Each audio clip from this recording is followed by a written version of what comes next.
Bom dia, professor Pedro Serrano. O governo brasileiro fez campanha contra a vacina, contra o uso de máscaras e contra o isolamento social. E agora, quem vai pagar essa conta? Quem vai ser responsável por esse crime, por mais de 200 mil mortes de brasileiros? Bom dia, Gilberto. Obviamente, o governo brasileiro ele não é responsável pelo surgimento do vírus e pela infecção, pela pandemia.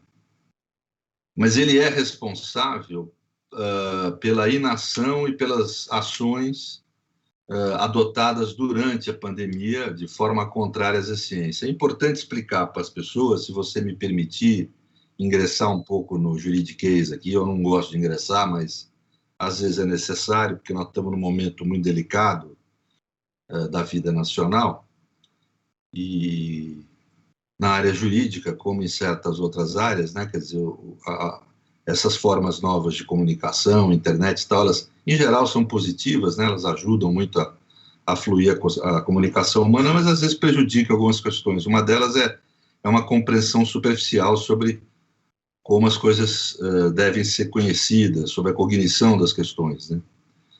E o direito tem sofrido muito com isso, né? Já vinha sofrendo por outras razões há algum tempo, e com essas formas de comunicação mais sintéticas, ele vem sofrendo. Então, o que nós temos que entender é que a democracia tem formas jurídicas próprias de reagir a momentos extraordinários como esse, a momentos de necessidade pública extraordinários. A democracia passou experiências no correr dos últimos 200 anos de situações de guerra, de situações de pandemia, como nós passamos hoje, de situações de emergência, em que ela foi desenvolvendo instituições e institutos jurídicos que foram se aperfeiçoando e foram adquirindo sabedoria político-jurídica, no sentido de saber reagir a momentos como esse, sem recair em vícios autoritários, ou seja, buscando equilibrar a necessidade de equilibrar os direitos no momento de emergência, sem com isso recair em situações de anomia. Ou seja, a figura do clássico estado de exceção foi superado. O estado de exceção era um mecanismo, ou é um mecanismo, em que você tem a suspensão do direito e a instauração de um momento de anomia, de ausência de norma, controlando o poder político, onde o poder político se instaura de forma soberana, né? Pois a democracia hoje tem formas de enfrentar tanto estados de guerra quanto estados de emergência. Essa é, por exemplo, uma divergência intensa que eu tenho com um famoso pensador que você conhece, o Nascimento, que é o George Agamben. A democracia tem mecanismos de enfrentar esses momentos onde existe, sim, suspensão parcial de alguns direitos, mas não em razão do exercício do poder político soberano, mas em razão da valência superior de outros direitos, para fazer valer outros direitos. Então, por exemplo, no momento de emergência que nós temos agora, é necessário você sacrificar temporariamente uma parte no exercício da nossa liberdade comum, do nosso direito de liberdade rotineiro, em favor não do poder político soberano, mas em favor do direito à vida e à saúde. E por que esses mecanismos não já estão sendo utilizados, ou não foram até esse momento? Eu estou explicando o que deveria ser, né? Então, isso se chama, eu e Lênin Streck, que é um grande jurista aqui do Sul, nós acertamos a linguagem, pelo menos entre nós dois, né? Nós, em vez de chamar isso de estado de exceção, que é uma outra forma, um outro sentido que se atribuiu à palavra, e que gera uma imensa confusão, as pessoas não se entendem, né? A gente tem chamado isso de legalidade extraordinária. Por que legalidade? Porque não há anomia. Há um momento extraordinário, mas não há ausência de norma e de princípio. Existem regras, só que regras extraordinárias para um momento extraordinário. E uma das regras que existem nesse momento é de que o poder público não age livremente. Ele, ao exercer os poderes extraordinários que o poder público tem nesse momento para poder debelar a pandemia, ele tem uma série de regras que limitam esses poderes extraordinários. E uma delas é, ele está obrigado a seguir as diretrizes da ciência. E se houver divergência entre essas diretrizes, as que recomendam mais cautela e prudência na preservação da vida e da saúde. Tudo o que Bolsonaro não fez. E, aliás, Bolsonaro não fez, diga-se, não por razão ideológica. Nem a extrema-direita merece se pendurar no varal dela essa conta. Porque dirigentes como esse da Hungria, o do Reino Unido, o dos Estados Unidos... Trump tem vacina, né? Tem agido de forma tão degenerada quanto o Bolsonaro tem agido. Né? Ou seja, é algo atípico no mundo que nós estamos tendo no Brasil. A comunidade brasileira, o povo brasileiro ainda não caiu a ficha de que nós temos algo absolutamente degenerado ocorrendo no Brasil. E eu não tenho dúvida que nós, depois que passar tudo isso, nós do direito vamos ter que sentar e repensar conceitos como genocídio, repensar conceitos como crime lesa humanidade, porque nós estamos perante uma nova forma de crime lesa humanidade. O que se pensava como a essência da ideia de crime lesa humanidade até aqui é que aquele que veio da Segunda Guerra Mundial e subsequentes, né? Que eram crimes em que você pega uma parcela da nação, em razão da sua etnia, do seu credo político, carimba eles como inimigo do poder político, e o poder político os elimina, uma parte do povo. Ninguém imaginou uma situação dessa, em que o governante sabe que uma vacina é importante, e Bolsonaro sabe porque decretou sigilo sobre sua carteira de vacinação por 100 anos, ou seja, ou ele já se vacinou, ou ele vai se vacinar, provavelmente já se vacinou, vamos falar aqui claramente. Ou seja, ele protege o seu corpo, mas nega ao povo esse direito. Né? Professor, o ex-presidente do STF, Aires Brito, já disse nos jornais que para ele há crime de responsabilidade comprovado. Para o senhor também, o impeachment é o caminho para o presidente Jair Bolsonaro? Eu tenho falado isso faz tempo. Né? Eu tenho muita admiração pelo ministro Aires Brito há muitos anos, né? Acho que ele errou muito no caso do mensalão, né? E tem sido meio Rubinho nessa coisa do direito. Assim. Ele agora... O senhor falou antes, é verdade. Correto. Ele tem sido um pouco Rubinho, né? Quer dizer, Bolsonaro começou a cometer crime de responsabilidade. Por exemplo, o ministro Aires Brito fala que impeachment não é golpe. Não é verdade. Impeachment pode ser golpe, sim. E quem fala não sou eu, nem é a juventude brasileira, em 2016, que criou essa palavra. Quem criou foi, é importante dizer aqui, para todos entenderem, quem criou a expressão golpe para designar impeachments inconstitucionais foi o maior pensador anglo-saxão do direito do fim do século XX, começo do século XXI, Ronald Dworkin. Num artigo que ele escreveu para a revista The New Yorker, no fim da década de 90, chamada Kind of Coup, um tipo de golpe, em que ele tratava do pedido de impeachment contra Clinton, em que ele observava que o impeachment ele é uma bomba atômica numa guerra, tem o mesmo sentido da bomba atômica usada numa guerra. Né? Ele não pode ser banalizado. E é gozado que o ministro Aires Brito, na entrevista dele, ele usa expressões como se o impeachment fosse algo banal. Né? Eu, sinceramente, acho que Aires Brito até hoje não compreendeu qual o sentido jurídico da expressão impeachment na doutrina constitucional moderna. Né? É ultravalorizada a opinião dele, com razão, é um jurista de valor, mas efetivamente ele precisa voltar aos estudos nesse tema, porque ele não compreendeu direito o que significa. Talvez por isso tenha apoiado o impeachment contra a Dilma, por exemplo. Né? Na realidade, nós tivemos impeachments inconstitucionais no Brasil, tanto no caso de Collor quanto de Dilma, a meu ver, e o pedido contra a FHC também foi inconstitucional, e no caso de Bolsonaro, a imprensa cogita, e me perdoe, vocês cogitam, uma série de casos que contra Bolsonaro seriam impeachments que não são. O único caso em que, na história brasileira, desde 88, o único caso que caracterizou impeachment, a meu ver, de presidente da República foi Bolsonaro nessa situação da pandemia, porque isso é gravíssimo. Bolsonaro apertou a bomba atômica contra a população brasileira. Veja, a razão primária de haver sociabilidade, desde o Neolítico, desde, na realidade, o fim do Mesolítico, na Idade da Pedra, em que os tribos humanos começaram a se reunir de forma organizada politicamente, a razão da organização política é a preservação, a razão primária é a preservação da vida e saúde das pessoas. Né? Quer dizer, essa é a razão primária. Por que a gente se organiza em grupo? Né? Quer dizer, se a gente for ver até 3 milhões de anos atrás, quando surgiu o gênero humano no planeta, por que nós nos organizamos em grupo? Por que nós temos uma tendência gregária, né? No pré-político? Por que nós começamos? Porque nós queremos manter a vida e a saúde das pessoas. Ou seja, a função primária da própria sociabilidade, antes do próprio Estado, é manter a vida e a saúde das pessoas. É um direito constitucional e o governante...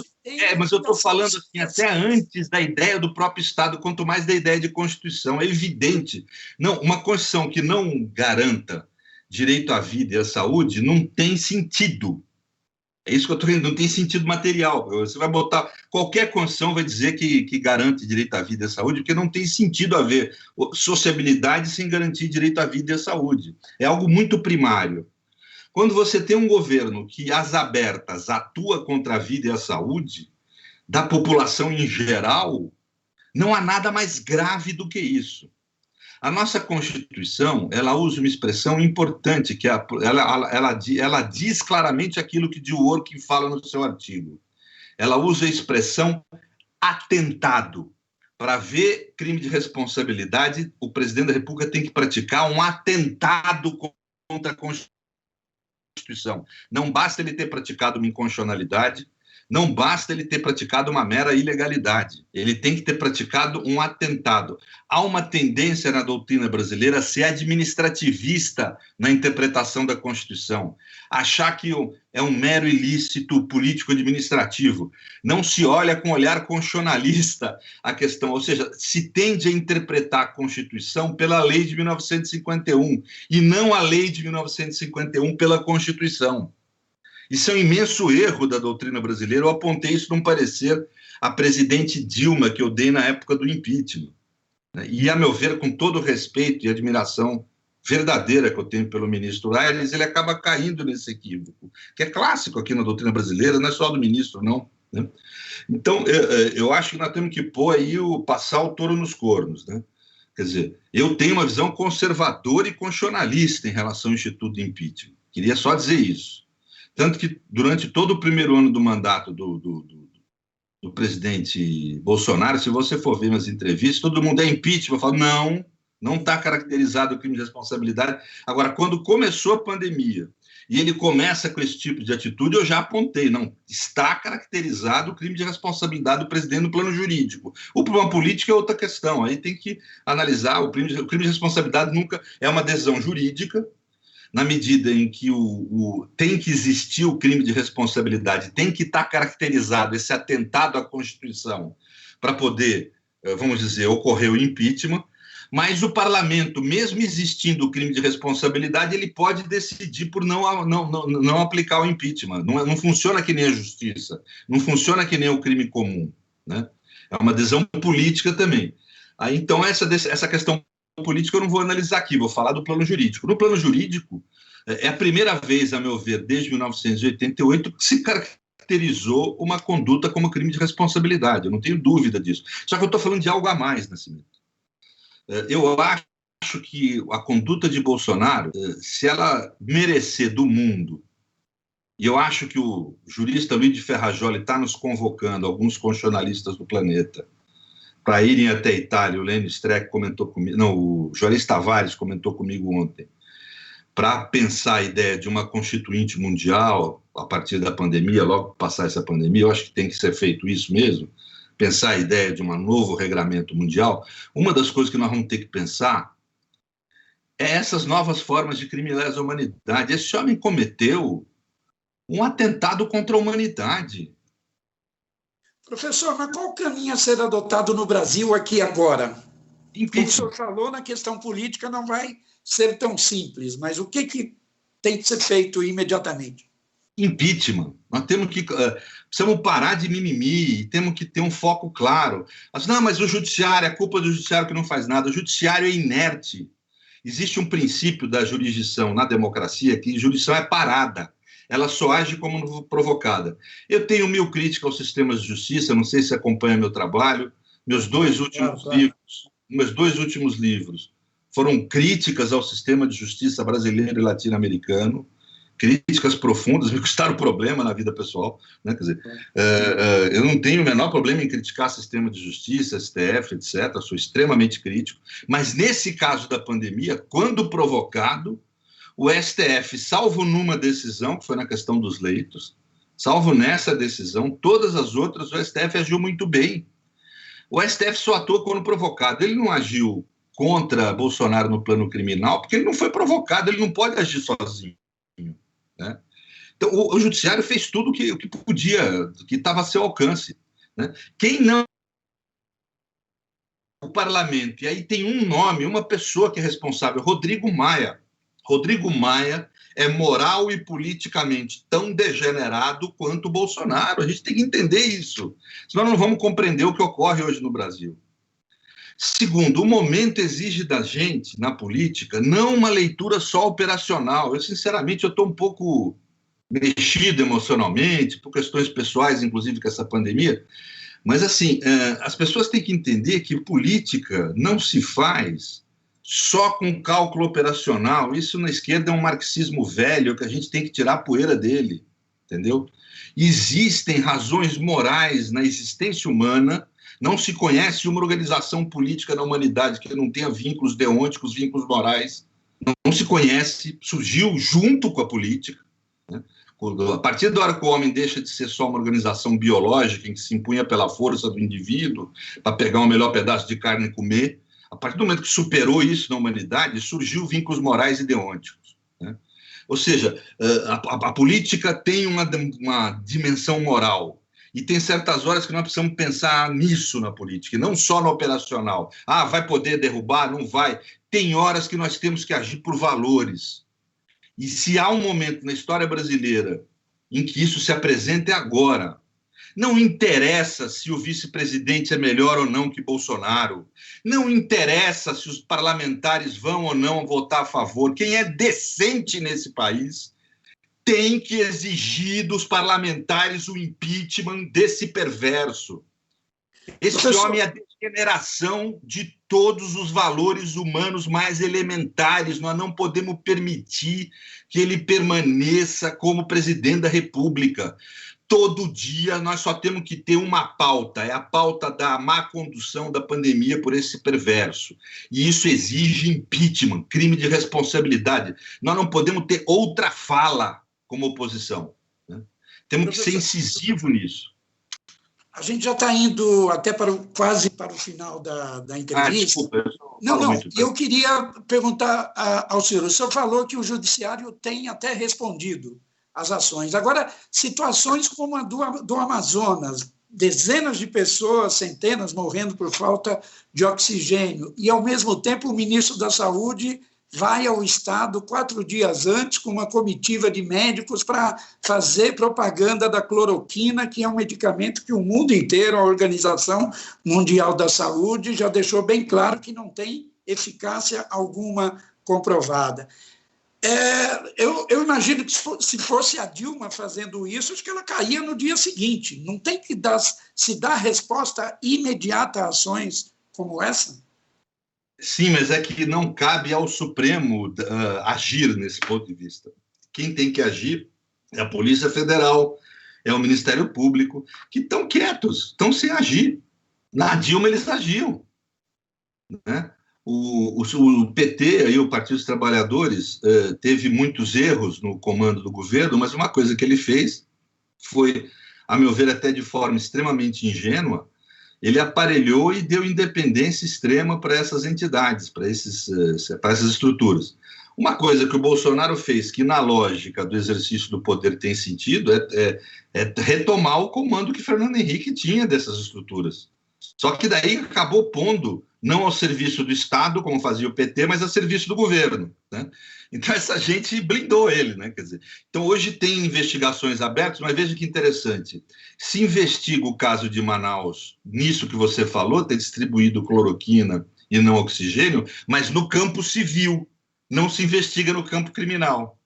Se investiga no campo criminal a questão de Manaus, mas o governador e os prefeitos, não o presidente da República. Muita pressão no caso. Acabou agora o procurador-geral abrindo uma investigação no campo federal, mas contra o ministro, não pôs o presidente na parada. Ou seja, nós temos aquela velha conduta de blindar o presidente, que não é nova na República Brasileira. Houve um lapso no período do PT, que é uma questão que talvez para outro dia a gente debateu por que isso ocorreu, mas é só para descrever o que está vendo. Então, não se pode culpabilizar o Supremo disso, gente. Isso não é culpa do juiz. O juiz não investiga, nem deve, nem nós não devemos querer isso, porque isso é querer que sejam 11 Moros no Supremo. O juiz que investiga, o juiz que acusa. Nós não devemos pedir isso para o judiciário, por favor. Nós já sabemos o que isso trouxe de tragédia para a nossa democracia. O Supremo está agindo bem, está fazendo bem. Nós devemos voltar os nossos olhos para a Polícia Federal, que está quietinha, que posou de herói na hora que tinha que destruir um governo democrático e que agora está quieta, deixando o bebê morrer sem ar. É ali que a gente tem que cobrar. É um Ministério Público que também posa de herói e agora que bebê está morrendo sem oxigênio, fica quieto, não faz nada. É esses órgãos que a gente tem que cobrar. E que interessante, a esquerda também agora se aquieta, faz lá petição, mas e cobrança? O que a sociedade tem que fazer para que essa proposta de impeachment avance? Tem que, primeiro, começar a recriminar aqueles que não estão atuando. Colocar Rodrigo Maia no papel que tem, de um degenerado moral tanto quanto Bolsonaro. Pedir o impeachment do Procurador-Geral da República, que nada está fazendo, acusar a Polícia Federal de estar atuando em favor de quem mata bebê com falta de oxigênio. Tem que começar a ser duro com os coniventes. Não basta acusar Bolsonaro. A esquerda tem que atuar nesse sentido, acusar os responsáveis pelo que houve em Manaus, que não é só Bolsonaro, mas todos aqueles que são coniventes institucionalmente com o que está ocorrendo. Bolsonaro não está no poder só por ele. A Globo, que no dia seguinte, no dia que ocorreu o assunto em Bolsonaro, foi leve no seu noticiário. Ela foi muito mais rigorosa com Bolsonaro em outras ocasiões. E nunca houve algo tão grave no país como o que houve no dia de Manaus. Tem que desvendar o que está acontecendo. O Congresso, tudo bem, não quer abrir uma CPI, uma impeachment agora, abra uma CPI para investigar tudo isso. Exigir que o parlamento investigue tudo isso. O porquê da inação do Procurador-Geral da República, o porquê que a Polícia Federal não atua como atuou em outros casos, né? Por que não tem busca e apreensão já feita? Por que não tem gente presa cautelarmente? O porquê que não tem investigação ocorrendo contra o presidente da República? O porquê que a Globo se aquietou aquele dia? Que tipo de negociação houve? Tem que ter um parlamento mais atuante. Por que os nossos parlamentares de oposição não estão atuando? Correto. O Procurador-Geral da República é alinhado ao presidente, né? Agora, mas não dá. Veja, Gilberto, eu insisto, não dá para aceitar isso fácil. Claro. Como que é assim que é alinhado? O Procurador-Geral da República não foi nomeado pelo Lula ou pela Dilma e não destruiu o PT? Ótimo. Nós temos que cobrar a mesma coisa do que está nomeado, aí. Que isso? Vamos ficar quietos e aceitar? Quer dizer, fica essa platitude, essa atitude catatônica ante os fatos. Nós temos que assumir a liderança. E não é só o PT, é o PSOL, é o PDT. Fica só fazendo requerimentozinho. Temos que exigir investigação. O parlamento tem que conduzir uma grande CPI. Bebês morreram sem ar desse país, gente. Tem horas que a política deve ser conduzida por princípios e valores morais. Nós temos que entender isso. Foi a falta desse tipo de conduta que levou à ascensão e ao poder do nazismo na Alemanha. Nós não podemos ser uma Alemanha de terceiro mundo. Nós não podemos deixar isso acontecer. Correto. Professor, tem dezenas de outras questões que a gente podia ainda abordar aqui no momento, mas infelizmente a gente já esgotou o tempo programado. Se o senhor ainda tiver alguma questão que eu não tenha perguntado, e o senhor quiser rapidinho deixar bem claro, eu agradeço, se for possível. Muito obrigado. Eu ficaria nisso. Eu acho que hoje o foco do país é o parlamento, não é mais Bolsonaro. É por que não se investiga? Não tem maioria para impeachment. Eu vejo muita gente de esquerda falar isso. Pois tem o número de deputados necessário para abrir uma CPI e investigar. Mostrar para o povo brasileiro por que essas coisas estão ocorrendo. Por que a Polícia Federal não investiga. Por que o Ministério Público está quieto. Houve um crime lesa humanidade terrível. O maior crime lesa humanidade de toda essa pandemia no mundo. O que houve em Manaus, a humanidade tem que saber. E está na mão do parlamento brasileiro tornar isso público. E a oposição, eu acuso a oposição brasileira de estar quieta nesse momento, porque está agindo por razões e argumentos operacionais quando deveria estar agindo por razões morais. O mundo exige da oposição brasileira que atue no parlamento com mais incisividade, realizando uma CPI, uma investigação profunda sobre o porquê que a Polícia Federal não investiga, sobre o porquê que o Ministério Público não atua com mais incisividade como atuou no passado. Ou seja, não interessa mais investigar Bolsonaro, interessa investigar aqueles que se acumpliciam com Bolsonaro. E, principalmente, por que Maia, esse tão degenerado quanto Bolsonaro, não abriu o processo de impeachment contra ele. Ok. Professor, muito obrigado pela entrevista. Eu agradeço muito a participação do senhor. E espero que voltemos a conversar em breve e dar prosseguimento a essa discussão. Muito obrigado pela entrevista. Um grande abraço. Obrigado. Você está ouvindo Jornal Brasil Atual. As notícias que os outros não dão.